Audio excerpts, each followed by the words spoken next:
Good morning विद्यार्थी मित्रों, my self Amit खंबाता from जय सोमनाथ इंग्लिश मीडियम स्कूल। आज हम 9th स्टैंडर्ड हिंदी में लेसन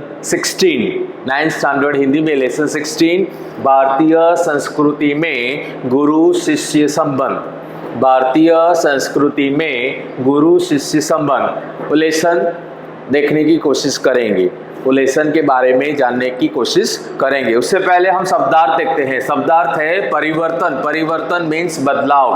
परिवर्तन मीन्स बदलाव। सुप्रसिद्ध, सुप्रसिद्ध मीन्स सर्वश्रेष्ठ। सुप्रसिद्ध मीन्स सर्वश्रेष्ठ। निजी, निजी मीन्स अपना। निजी मीन्स अपना। उत्तम, उत्तम मीन्स श्रेष्ठ। उत्तम मीन्स श्रेष्ठ। अनुयायी, अनुयायी मीन्स शिष्य।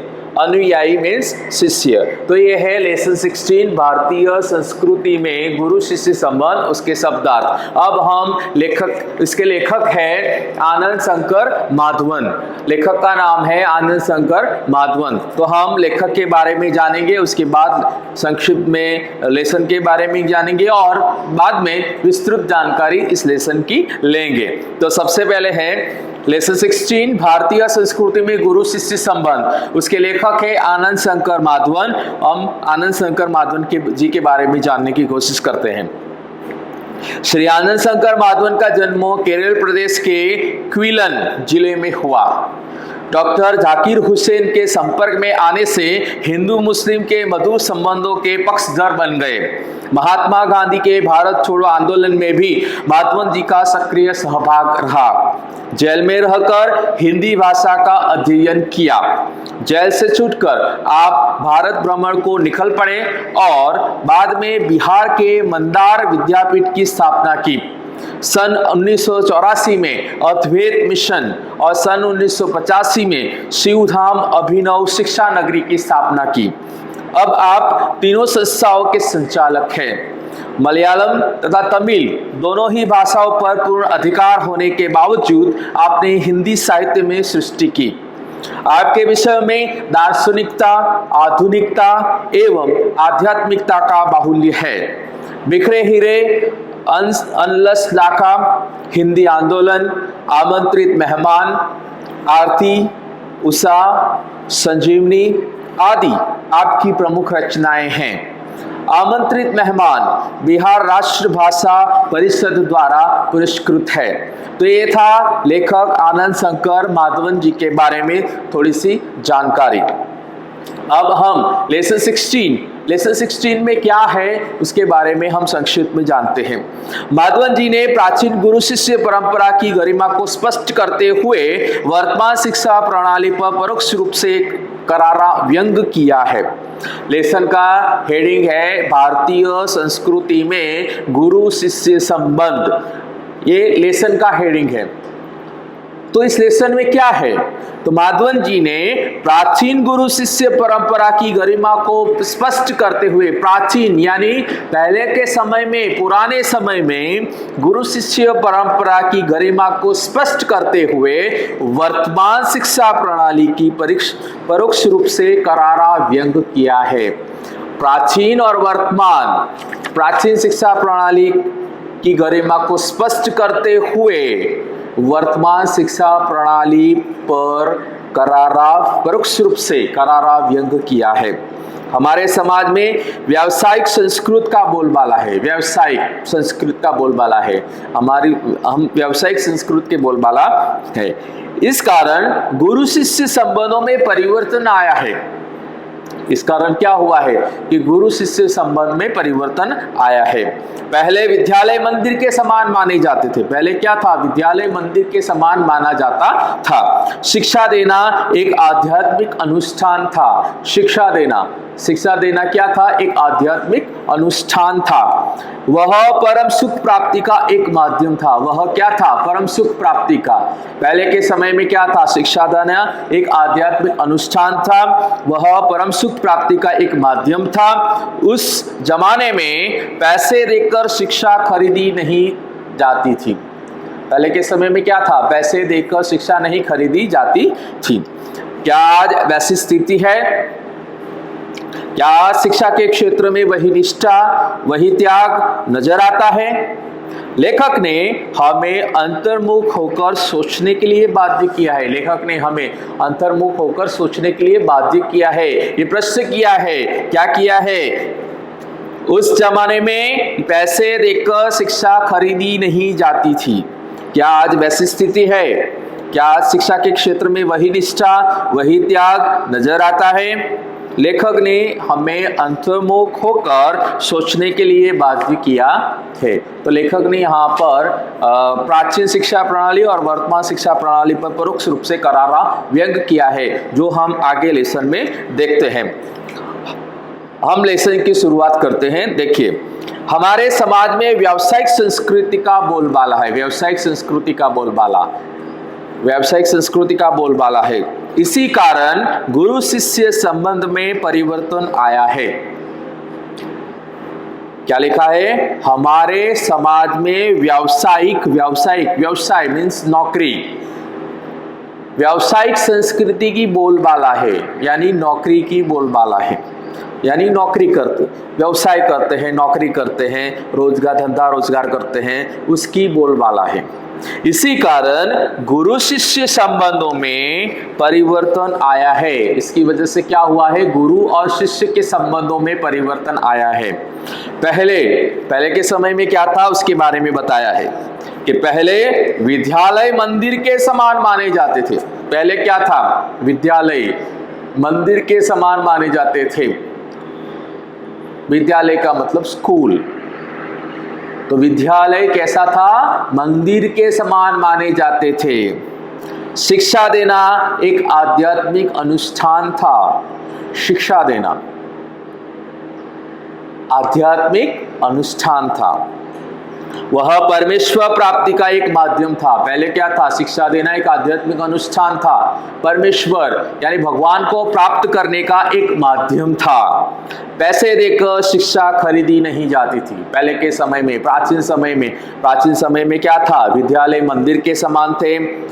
शिक्षा देना एक आध्यात्मिक अनुष्ठान था, वह परमेश्वर यानी भगवान को प्राप्त करने का एक अच्छा माध्यम था। पैसे देकर शिक्षा नहीं खरीदी जाती थी। आज स्थिति बिल्कुल बदल गई है। आज स्थिति क्या है? बिल्कुल बदल गई है। और अब शिक्षण कार्य पेट पालने का साधन बन गया है। आज परिस्थिति कैसी है? बदल गई है। पहले क्या था? शिक्षा का केंद्र यानी विद्यालय मंदिर के समान था, आध्यात्मिक अनुष्ठान था, परमेश्वर प्राप्ति का स्थान था। शिक्षा देकर, पैसे देकर शिक्षा खरीदी नहीं जाती थी। लेकिन आज के समय में क्या हुआ है? आज की स्थिति बिल्कुल बदल गई है और अब शिक्षण कार्य पेट पालने का साधन बन गया है। आज के समय में शिक्षण कार्य पेट पालने का साधन बन गया है, यानी व्यावसायिक संस्कृति बन गई है। शिक्षा देना वह एक व्यवसाय बन गया है आज के समय में। आगे देखिए, जिसे भारतीय संस्कृति कहा जाना चाहिए वह आज भारतीय मानसिक क्षितिज में क्रियाशील नहीं है। जिसको भारतीय संस्कृति कहा जाता है कि भारतीय संस्कृति सबसे संस्कारी संस्कृति, यानी भारतीय संस्कृति की तुलना में कोई संस्कृति नहीं आ सकती, यानी भारतीय संस्कृति संस्कारों की संस्कृति माना जाता है। तो क्या लिखा है कि जिसे भारतीय संस्कृति कहा जाना चाहिए वह आज भारतीय मानसिक क्षितिज में क्रियाशील नहीं है। आज एक प्रकार की अव्यवस्थित व्यावसायिक संस्कृति व्याप्त है, जिसकी जड़ शायद यूरोप में है। क्या लिखा है कि भारतीय संस्कृति कहा जाना चाहिए वह आज भारतीय मानसिक क्षितिज में क्रियाशील नहीं है। आज एक प्रकार की अव्यवस्थित व्यावसायिक संस्कृति व्याप्त है, जिसकी जड़ें कहां से हैं? शायद यूरोप से हैं। भारतीयों के सार्वजनिक व्यवहार में गुरु शिष्य संबंध का भी तदनुरूप परिवर्तन हो गया है। भारतीय सार्वजनिक व्यवहार में गुरु शिष्य संबंध में तदनुरूप परिवर्तन आ गया है। यहाँ गुरु वेतन भोगी नहीं होते थे और न शिष्य को ही शुल्क देना पड़ता था। पहले के समय में क्या था, गुरु वेतन भोगी नहीं थे और न शिष्य को शुल्क देना पड़ता था। पैसे देकर विद्या खरीदने की यह क्रय विक्रय पद्धति निस्संदेह उस भारतीय मिट्टी का उपज नहीं है। भारतीय संस्कृति में शिक्षा देना, और क्या लिखा है, भारतीय संस्कृति में क्या था, पहले के समय में गुरु वेतन भोगी नहीं थे और शिष्य को शुल्क देना पड़ता नहीं था। पैसे देकर विद्या खरीदने की यह क्रय विक्रय पद्धति निस्संदेह उस भारतीय मिट्टी की उपज नहीं है। यह भारतीय संस्कृति की उपज नहीं है कि पैसे देकर विद्या खरीदी जा सके। शिष्य पुत्र के समान प्रिय होते थे। पहले के समय में क्या था, गुरु शिष्य संबंध के बारे में बताया है कि पहले के समय में यानी प्राचीन समय में गुरु और शिष्य के कैसे संबंध थे। तो प्राचीन समय में शिष्य पुत्र से अधिक प्रिय होते थे। यहाँ सम्मान मिलना ही शक्ति पाने का रहस्य है। यानी मान सम्मान, आदर सम्मान, शिष्य और गुरु के बीच में आदर और सम्मान होता था। क्या लिखा है, शिष्य पुत्र से अधिक प्रिय होते थे। यहाँ सम्मान मिलना ही शक्ति पाने का रहस्य है। शक्ति प्राप्त होती थी सम्मान पाकर। प्राचीन काल में गुरु की शिक्षादान क्रिया उनका आध्यात्मिक अनुष्ठान ही थी। आध्यात्मिक गुरु की प्राचीन काल में क्या था कि गुरु की शिक्षादान क्रिया उनका आध्यात्मिक अनुष्ठान था। परमेश्वर प्राप्ति का उनका एक माध्यम था, यानी भगवान को प्राप्त करने का एक माध्यम था। वह आज पेट पालने का जरिया बन गई है। लेकिन आज क्या हो गया है, पेट पालने का जरिया बन गई है, यानी व्यावसायिक संस्कृति बन गई है। प्रारंभ में आगे देखिए, प्रारंभ में विवेकानंद को भारत में महत्वपूर्ण स्थान प्राप्त नहीं हुआ, पर जब उन्होंने अमेरिकन नाम कमा लिया तो भारतवासी दौड़े मालाएं लेकर स्वागत करें। प्रारंभ में क्या था, विवेकानंद जी को भारत में महत्वपूर्ण स्थान प्राप्त नहीं हुआ, लेकिन जब अमेरिकनों ने उनका नाम कमा लिया, जब अमेरिकनों ने उनका नाम कमाया, तब भारतवासी को पता चला, तब भारतवासी दौड़े मालाएं लेकर उनका स्वागत करने के लिए। रविंद्रनाथ ठाकुर को भी नोबेल पुरस्कार मिला तो बंगाली लोग दौड़े यह राग आलापते हुए, आमादेर ठाकुर आमादेर कठोर सपूत। यानी भारतीय लोगों की विदेशों में गिनती होने लगी। जिस तरह से विवेकानंद जी को अमेरिका में नाम कमा लिया, अमेरिकन नाम कमा लिया, तब भारतवासियों को पता चला, अरे ये तो हमारा ही भारतीय है। उसी तरह से रविंद्रनाथ ठाकुर को भी नोबेल पुरस्कार मिला, तब बंगाली लोग दौड़े राग आलापते हुए, आमादेर ठाकुर आमादेर कठोर सपूत। उसी तरह से क्या है, दक्षिण भारत में कुछ समय पहले तक भरतनाट्यम और कथकली को नहीं पूछता था, भरतनाट्यम और कथकली को नहीं पूछता था, पर जब उसे विदेशों में मान मिलने लगा तो आश्चर्य से भारतवासी सोचने लगे, अरे हमारी संस्कृति में इतनी अपूर्व चीजें भी पड़ी थी क्या। भरतनाट्यम, कथकली जैसी नृत्य कलाएं को विदेशों में मान मिला। लिखा है ना कि दक्षिण भारत में कुछ समय पहले तक भरतनाट्यम और कथकली को कोई नहीं पूछता था, पर जब उसे विदेशों में मान मिलने लगा तो आश्चर्य से भारतवासी सोचने लगे, लेकिन यहाँ पर उसको कोई पूछता नहीं था, लेकिन विदेशों में भरतनाट्यम और कथकली को लोग समझने लगे, यानी उसको पूछने लगे।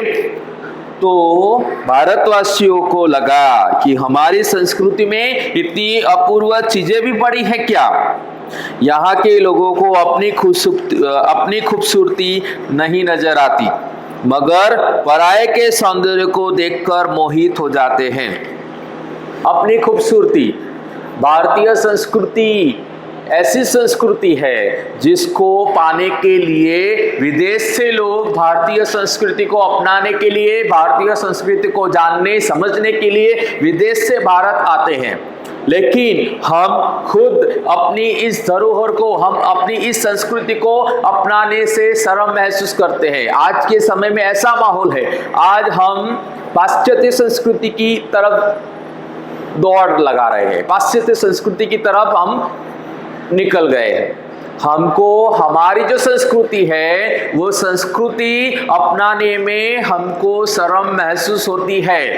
यो आज का समय है ऐसा।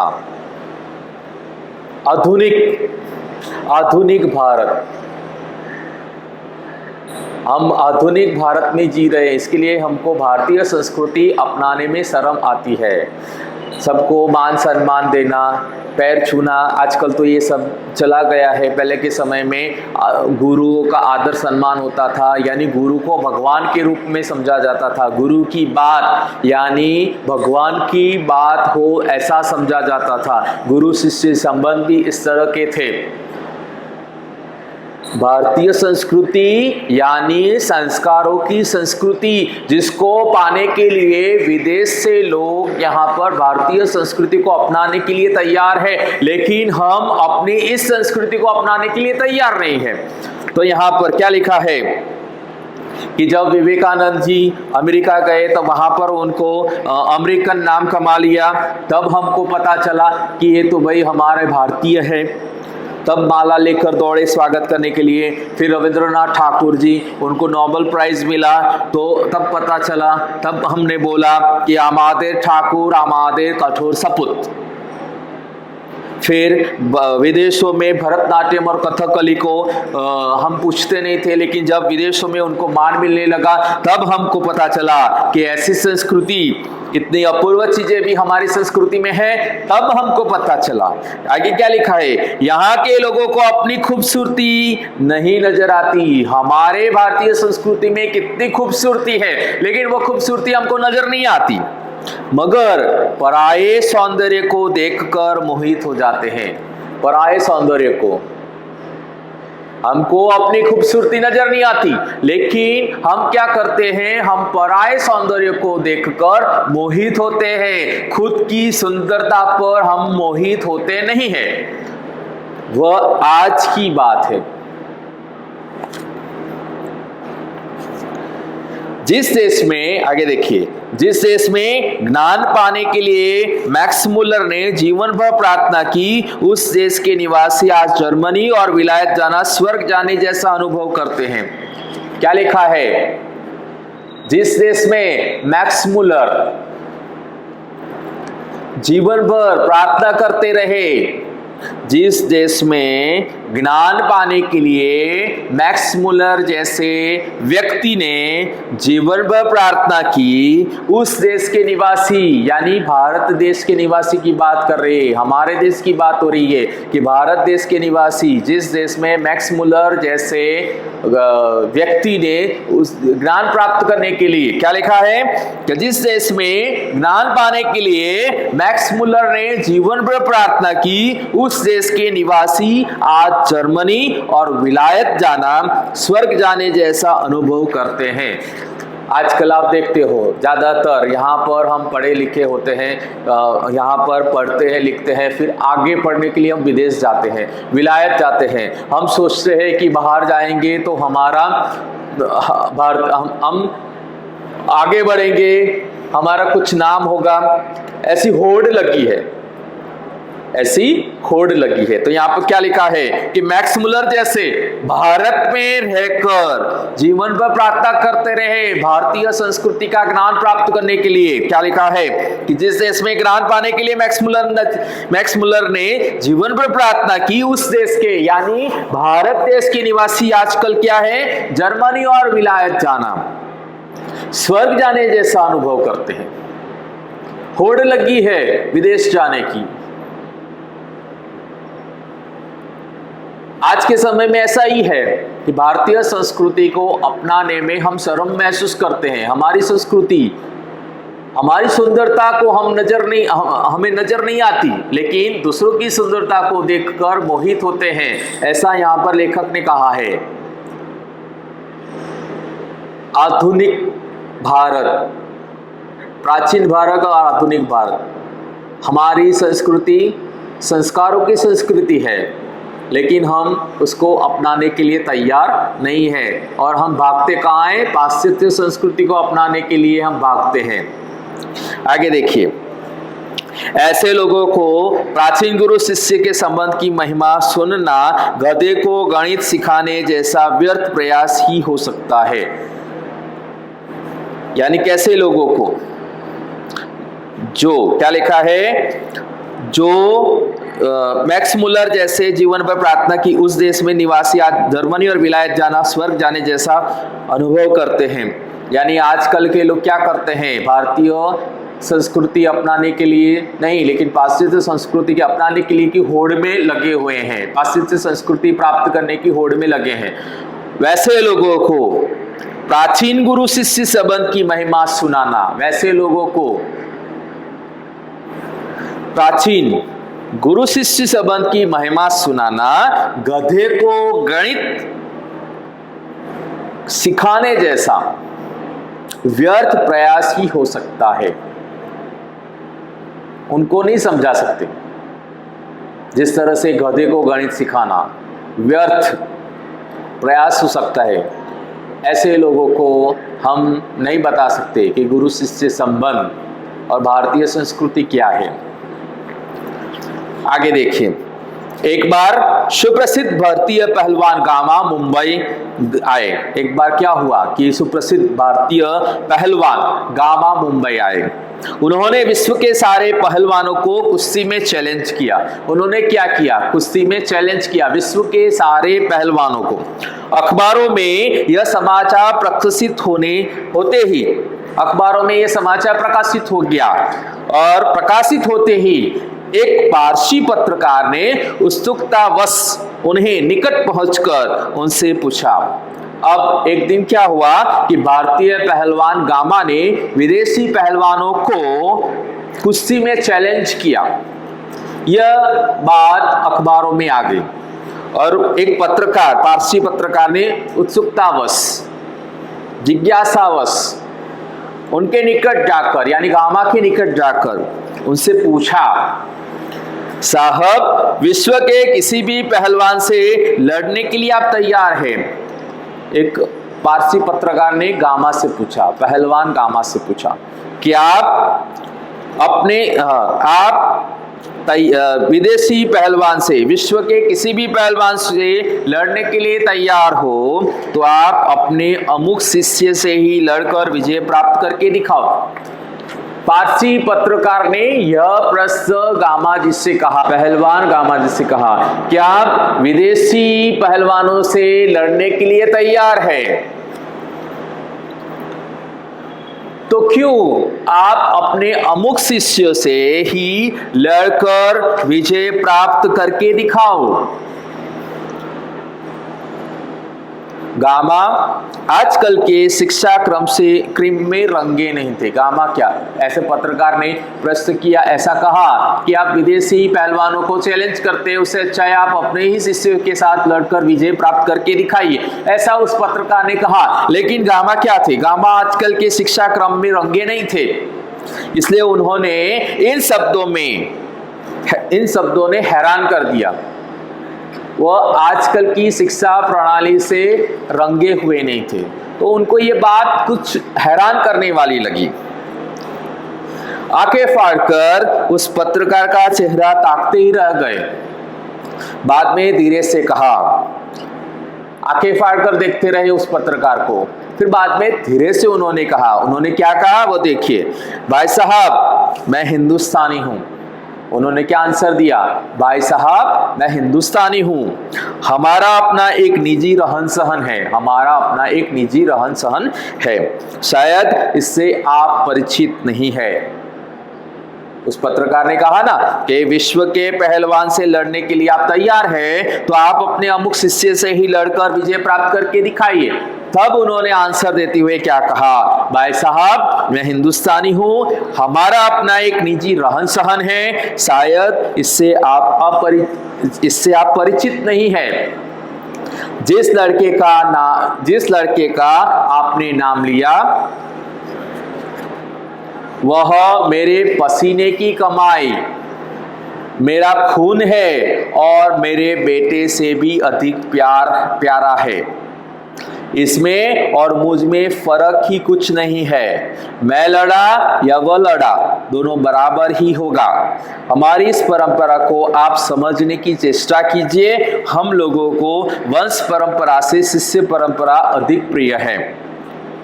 ख्याति और प्रभाव में हम सदा यह चाहते हैं कि हम अपने शिष्यों से कम प्रभावी रहे, यानी हम यही चाहेंगे कि संसार में जितना नाम मैंने कमाया उससे कहीं अधिक मेरे पिता कमाए। मुझे लगता है कि आप हिंदुस्तानी नहीं है। यहाँ पर उस पारसी पत्रकार ने कहा कि आप विश्व के पहलवानों को चैलेंज करते हो, उससे अच्छा है अपने ही शिष्यों से ही लड़कर विजय की प्राप्त करके दिखाई, ऐसी बात कही। तब उन्होंने क्या कहा गामा ने कि आप शायद जानते नहीं है भारतीय संस्कृति के बारे में, यानी यहाँ पर लिखा है ना कि आप शायद इससे आप परिचित नहीं है। जिस लड़के का नाम आपने लिया वह मेरे पसीने की कमाई है। आपने जिसकी बात कर रहे हो वो सब मेरे पसीने की कमाई है, मेरी मेहनत की कमाई है, मेरा खून है, मेरे बेटे से भी अधिक प्यारा है। यानी उस समय क्या था, गुरु शिष्य संबंध, यानी पिता पुत्र जैसे संबंध थे, गुरु और शिष्य के संबंध। प्राचीन समय में गुरु और शिष्य के संबंध पिता पुत्र के समान संबंध थे, यानी गुरु को अपना शिष्य अपने बेटे से भी प्यारा था, तो मेरे बेटे से भी अधिक प्यार है, इसमें और मुझ में फर्क कुछ ही नहीं। यानी अगर मैं लड़ूं या वो लड़े कोई फर्क नहीं है, मैं लड़ा या वो लड़ा दोनों बराबर ही होगा। अगर मैं लड़ा या वो लड़ा वो तो एक ही बात हुई। हमारी इस परंपरा को आप समझने की चेष्टा कीजिए। उस पारसी पत्रकार से गामा पहलवान ने कहा कि आप हमारी इस परंपरा को समझने की चेष्टा कीजिए। हम लोगों को वंश परंपरा से शिष्य परंपरा अधिक प्रिय है। उन्होंने क्या कहा कि हम लोगों को वंश परंपरा से अधिक शिष्य परंपरा प्रिय है। ख्याति और प्रभाव में हम सदा यह चाहते हैं, ख्याति और प्रभाव में यानी श्रेष्ठता की बात है कि ख्याति और प्रभाव में हम सदा यह चाहते हैं कि हम अपने शिष्यों से कम प्रभावी रहे। हम यही चाहते हैं कि मेरे शिष्य मेरे से अधिक नाम कमाए। ख्याति और प्रभाव में मेरे शिष्य मुझसे अधिक नाम कमाए, ऐसी मैं आशा रखता हूं। यानी हम यही चाहेंगे कि संसार में जितना नाम मैंने कमाया उससे कहीं अधिक वह कमाए। मुझे लगता है कि आप हिंदुस्तानी नहीं है, यानी आप हिंदुस्तानी नहीं है इसलिए आप ये सब बातें कर रहे हैं। हम तो ऐसी ही आशा रखते हैं कि हमारे शिष्य हमसे अधिक नाम कमाए, हमने जो नाम कमाया है उससे अधिक वह कमाए, ऐसी हम आशा रखते हैं। आगे, भारत में गुरु शिष्य संबंध का ये भव्य रूप आज कहाँ देखने को मिलता है? साधुओं में, पहलवानों में और संगीतकारों में थोड़ा बहुत ही सही पाया जाता है। गुरु शिष्य संबंध, गुरु साधुओं में भी गुरु होते हैं और उनके शिष्य होते हैं। पहलवानों में भी ऐसा होता है कि पहलवानी करने जाते हैं उसके भी गुरु होते हैं और शिष्य होते हैं। संगीतकारों में भी ऐसा होता है, उनके गुरु होते हैं और शिष्य भी होते हैं। तो संगीतकारों में थोड़ा बहुत ही सही पाया गया है। भगवान रामकृष्ण वर्षों योग्य शिष्य को पाने के लिए प्रयत्न करते रहे। और गुरु शिष्य संबंध की यहाँ पर बात हो रही है, तो गुरु को शिष्य अच्छे से अच्छा श्रेष्ठ शिष्य पाने के लिए बहुत मेहनत करनी पड़ती है। यानी शिष्य के मेहनत से, शिष्य के कार्य से गुरु का नाम आगे बढ़ता है। जैसे कि आप कोई चीज सीखने जाते हो, जैसे कि तबला वादक एक इंस्ट्रूमेंट है, वो तबला सीखने जाते हो, तो तबला आप लोगों को जो सिखाते हैं वो आपके गुरु होते हैं। और गुरु उसमें भी, संगीतकारों में भी गुरु शिष्य संबंध है। तो आपके वो गुरु हुए, आपको उन्होंने तबला के बारे में प्रशिक्षण दिया, आपको सिखाया, तो आपके गुरु हुए। तो गुरु शिष्य संबंध इसमें भी होते हैं। तो क्या लिखा है कि भगवान रामकृष्ण वर्षों योग्य शिष्य को पाने के लिए प्रयत्न करते हैं। भगवान रामकृष्ण परमहंस वर्षों अच्छा शिष्य पाने के लिए, एक श्रेष्ठ शिष्य पाने के लिए प्रयत्न करते रहे। उनके जैसे व्यक्ति को भी उत्तम शिष्य के लिए रो रो कर प्रार्थना करनी पड़ी थी। उनके जैसे व्यक्ति को भी रो रो कर, यानी अच्छा शिष्य से ही गुरु का नाम श्रेष्ठ होता है, शिष्य से ही। आने वाले दिनों में आप लोग डॉक्टर बनोगे, इंजीनियर बनोगे, या कोई भी अच्छी फील्ड में जाओगे, तो कभी कभार तो ऐसा हम और आप मिलेंगे, तो कभी कभार ऐसा होगा कि नहीं, आपने मुझे पढ़ाया था, आप मेरे गुरु थे। मैं बोलूँगा कि नहीं, ये मेरा स्टूडेंट था। स्टूडेंट यानी शिष्य, मैं आपका गुरु, आप शिष्य। तो हमें प्राउड होगा कि नहीं, ये डॉक्टर है, नहीं ये इंजीनियर है, नहीं ये ऐसी फील्ड में है। यानी आप कोई अच्छी जगह पे हो तो हमको मिलो और हम एक दूसरे को जाने। फिर क्या होता है कि हमको आनंद आता है, हम जानते हैं, अरे नहीं भाई, ये मेरा स्टूडेंट था, अरे इतनी अच्छी जगह पे है, तो हम आनंदित होते हैं, हमको प्राउड फील होता है, हमको ऐसा होता है कि नहीं भाई, ये मेरे हाथों से पढ़ा हुआ है, मैंने इसको पढ़ाया है। तो वो होता है गुरु शिष्य संबंध। तो क्या लिखा है कि भगवान रामकृष्ण वर्षों योग्य शिष्य को पाने के लिए प्रयत्न करते रहे। उनके जैसे व्यक्ति को भी उत्तम शिष्य पाने के लिए रो रो कर प्रार्थना करनी पड़ी थी। उनको भी रो रो कर अच्छा शिष्य पाने के लिए, यानी शिष्य के द्वारा ही गुरु का नाम आगे बढ़ता है। शिष्य के द्वारा ही गुरु का नाम आगे बढ़ता है। अच्छा शिष्य यानी आप गुरु के हाथ नीचे पढ़कर आगे बढ़ोगे तो आपका नाम होगा तो कोई पूछेगा कि नहीं कौन गुरु है, तो पता चलेगा कि ये गुरु है, तो आपके नाम के साथ साथ गुरु का भी नाम आगे बढ़ेगा। ये बात यहाँ पर है। क्या लिखा है कि भगवान रामकृष्ण वर्षों योग्य शिष्य पाने को लिए प्रयत्न करते रहे। उनके जैसे व्यक्ति को भी उत्तम शिष्य के लिए रो रो कर प्रार्थना करनी पड़ी थी। इसे समझा जा सकता है कि एक गुरु के लिए उत्तम शिष्य कितना महंगा और महत्वपूर्ण है। इससे ही पता चलता है कि गुरु के लिए शिष्य कैसा महत्वपूर्ण है। शिष्य आगे बढ़ेगा तो गुरु का नाम होगा। जिस तरह से आप आगे बढ़ते जाओगे उस तरह से आपका नाम होगा और साथ साथ अपने गुरु का भी नाम होगा। संतान प्राप्ति वर्ग उन्हें दुख नहीं देता, पर बगैर शिष्य के रहने के लिए वे एकदम तैयार नहीं होते। संतान प्राप्ति वर्ग यानी संतान ना हो तो चले, लेकिन क्या लिखा है दुख नहीं देता, यानी संतान प्राप्ति वर्ग उन्हें दुख नहीं देता, पर बगैर शिष्य के रहने के लिए वे एकदम तैयार नहीं है।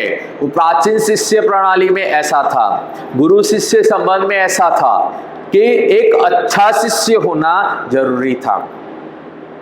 आप प्राचीन बातें पढ़ोगे तो उसमें पता चलेगा कि गुरु और शिष्य के संबंध किस तरह के थे। एक गुरु के लिए एक अच्छा शिष्य होना बहुत ही मान्य रखता था, बहुत ही आधार रखता था कि एक अच्छा शिष्य होना चाहिए। संतान न हो तो चले, लेकिन एक अच्छा शिष्य तो होना ही चाहिए। इस संबंध में ईशा का एक कथन सदा स्मरणीय है। उन्होंने कहा था कि मेरे अनुयायी लोग मुझसे कहीं अधिक महान हैं, उनकी जूतियां होने की योग्यता मुझ में नहीं है।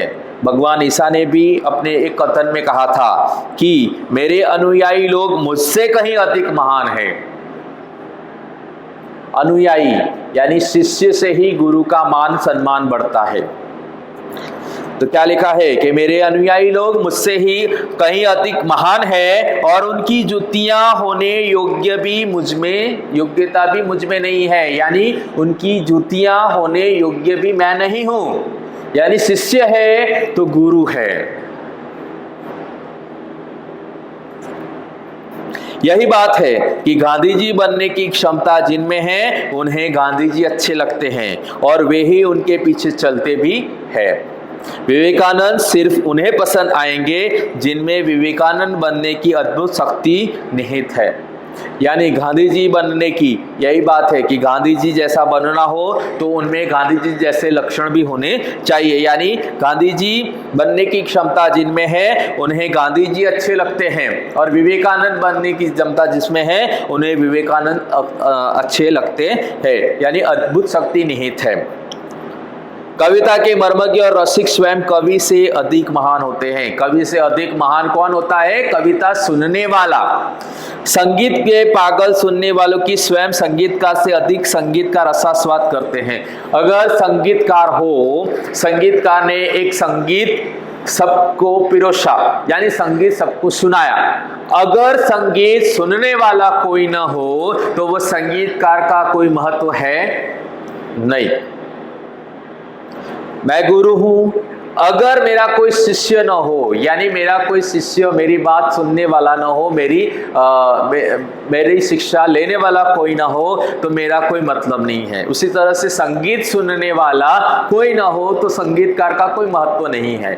संगीत, यहाँ पे क्या लिखा है कि संगीत के पागल सुनने वाले ही स्वयं संगीतकार से अधिक संगीत का रसास्वादन करते हैं। संगीत के पागल सुनने वाले ही स्वयं संगीतकार से अधिक संगीत का रसास्वादन करते हैं। यहां पूज्य नहीं, पुजारी ही श्रेष्ठ है। कौन श्रेष्ठ है? पूज्य नहीं, पुजारी ही श्रेष्ठ है। यहां सम्मान पाने वाले नहीं, सम्मान देने वाले महान है। क्या कहा है कि सम्मान पाने वाले नहीं, लेकिन जो सम्मान देते हैं वो महान है। स्वयं पुष्प में कुछ नहीं है, पुष्प का सौंदर्य उससे आने वाले की दृष्टि में है। पुष्प में कुछ नहीं, लेकिन पुष्प के सौंदर्य को देखने वाला उसकी दृष्टि में, हमारी दृष्टि में हम एक फूल देखते हो तो फूल के सौंदर्य को देखकर, फूल के सौंदर्य को देखकर उसकी तारीफ करते हैं, तो उसमें है। दुनिया में कुछ नहीं है, जो कुछ भी है हमारी चाह में, हमारी दृष्टि में है। दुनिया में कुछ नहीं है, हमारी पसंदगी में, हमारी देखने की क्षमता में है। यह अद्भुत भारतीय व्याख्या अजीब सी लग सकती है, पर हमारे पूर्वज सदा इसी पथ के यात्री रहे हैं। यह व्याख्या हमें अजीब लग सकती है, लेकिन क्या है, हमारे पूर्वज सदा इसी पथ के, इसी राह के यात्री रहे हैं। आगे देखिए, उत्तम गुरु में जाति भावना भी नहीं रहती। उत्तम गुरु, महान गुरु, उसमें जाति भावना, जाति का भेदभाव नहीं रहता। कितने ही मुसलमान पहलवानों के हिंदू चेले हैं, और पहले के समय में ऐसा था, प्राचीन समय में ऐसा था, गुरु शिष्य संबंध में कोई मुसलमान गुरु होता तो उसके शिष्य हिंदू होते थे, हिंदू गुरु होता तो उनके शिष्य मुसलमान होते थे, तो उसमें जाति भेद नहीं था। तो कितने ही मुसलमान पहलवानों की हिंदू चेले हैं और संगीतकारों के मुसलमान शिष्य रहे हैं। यहाँ परख गुण की, साधना की और प्रतिभा की होती है। भक्ति और श्रद्धा की कीमत है, न कि जाति संप्रदाय, आचार विचार या धर्म की। गुरु शिष्य संबंध में कितने ही मुसलमान गुरु के शिष्य हिंदू थे और कितने ही हिंदू गुरु के शिष्य मुसलमान थे, लेकिन यहाँ पर कहीं पे भी जाति का या धर्म का कोई भेद नहीं था। क्या था? परख गुण की होती थी, साधना की और प्रतिभा की होती। भक्ति और श्रद्धा की कीमत है, न कि जाति संप्रदाय, आचार विचार या धर्म की। जाति संप्रदाय या आचार विचार या धर्म की बात नहीं थी। यहाँ पर गुण की परख होती, साधना की होती और प्रतिभा की होती। मुझे क्या लिखाया था एक विद्वान मुसलमान ने ही, मुझे क्या लिखाया था एक विद्वान मुसलमान ने ही। उन्होंने कभी नहीं सोचा कि यह हिंदू है और मुसलमान बनना चाहेगा। पुराने जमाने में मौलवी लोग बड़े बड़े रामायणी होते थे और आज देहातों में भरत मियाँ, रंजीत मियाँ आदि अधिक संख्या में दिखाई देते हैं। पहले के समय में ऐसा था कि ऐसा नहीं था कि भाई मुझे लिखाया था कि कोई विद्वान मुसलमान है या हिंदू है तो मुसलमान बनेगा, मुसलमान है तो हिंदू बनेगा। उस तरह से ऐसा कुछ नहीं था। पुराने समय में भी मौलवी लोग बड़े बड़े रामायणी यानी रामायण का पाठ करते थे, महाभारत का पाठ करते थे। ऐसे अभी भी देहातों में ऐसे भी लोग हैं जो भरत मियाँ और रंजीत मियाँ नाम से अधिक संख्या में दिखाई देते हैं। आज के गुरु भी सिर्फ सेवा लेने में ही चतुर है। प्राचीन संस्कृति और आधुनिक संस्कृति के बारे में आज के गुरु कैसे हैं? आज के गुरु भी सिर्फ सेवा लेने में ही चतुर है, देने में नहीं। उपनिषदों में आचार्यों ने कहा कि सेवा देने की चीज है, लेने की नहीं। सेवा करने का काम है, यानी सेवा करनी चाहिए, सेवा करानी चाहिए नहीं। सेवा लेने के अधिकारी बच्चे, रोगी, असहाय और वृद्ध। सेवा लेने के अधिकारी कौन है? बच्चे, रोगी, असहाय और वृद्ध। बच्चों को परमेश्वर का ही मूर्त रूप समझा। बच्चों में हम देखते हैं भगवान को, कहते हैं ना कि बच्चों में भगवान का वास होता है, तो बच्चे यानी भगवान का रूप होता है। तो सेवा लेने के अधिकारी कौन है? सेवा लेने के अधिकारी बच्चे हैं, रोगी हैं, असहाय निराधार लोग हैं, वृद्ध, ये सब सेवा लेने के अधिकारी है। सेवा रूपी पूजा से उनकी शक्ति को प्रज्वलित करने क्षमता और सहृदयता रखने वाले ज्ञानी और तपस्वी पुरोहित आजकल के गुरु नहीं रह गए। क्या लिखा है कि सेवा रूपी पूजा से उनकी शक्ति को प्रज्वलित करने की क्षमता और सहृदयता ज्ञानी और तपस्वी पुरोहित आजकल के गुरुओं में नजर नहीं आती, ऐसा उन्होंने कहा है, यानी व्यंग किया है कि किसी भी देव मंदिर की मूर्ति की शक्ति उतनी मात्रा तक ही संभव है जितनी मात्रा तक उसके पुजारी की भाव पूजा में नैवेद्य भावना भरी रहती है। यानी क्या लिखा है कि देव मंदिर की मूर्ति की शक्ति उतनी मात्रा तक ही संभव है जितनी मात्रा उसके पुजारी की भाव पूजा में नैवेद्य भावना भरी रहती है। तो गुरु शिष्य, भारतीय संस्कृति आजकल पाश्चात्य संस्कृति की होड़ में आगे बढ़ रही है। आजकल क्या है, आधुनिक समय में हम अपनी संस्कृति को भूलते जा रहे हैं। तो यहाँ पर करारा व्यंग किया है कि भारतीय संस्कृति यानी संस्कारों की संस्कृति है। भारतीय संस्कृति को हम अपनाने से कतरा रहे हैं, अपनाने से हम दूर भाग रहे हैं। हम आजकल क्या है, पाश्चात्य संस्कृति की तरफ बढ़ते जा रहे हैं, उसकी तरफ बढ़ने की होड़ लगा रहे हैं। तो यहाँ पर भारतीय संस्कृति को यहाँ पर एक व्यंग के द्वारा बताने की कोशिश की है, आधुनिकता और प्राचीनता, प्राचीन संस्कृति और आधुनिक संस्कृति के बारे में। यहाँ पर गुरु शिष्य संबंध के बारे में तो लेसन है गुरु शिष्य, भारतीय संस्कृति में गुरु शिष्य संबंध, तो गुरु शिष्य के संबंधों के बारे में, प्राचीन गुरु शिष्य संबंध कैसे थे और आज के गुरु शिष्य संबंध कैसे हैं, उनके बारे में बताने की कोशिश की है। एक व्यंग्यात्मक बात यहाँ पर प्रस्तुत की गई है लेखक के द्वारा। तो ये लेसन था, लेसन 16, भारतीय संस्कृति में गुरु शिष्य संबंध। ये लेसन की पीडीएफ आप लोगों को भेज दी जाएगी। इसमें जो भी क्वेश्चन है या जो भी एमसीक्यू क्वेश्चन जो भी है वो सब आप लोगों को नोटबुक में नोट डाउन करना है, कंपल्सरी नोटबुक में लिखना है। Thank you very much.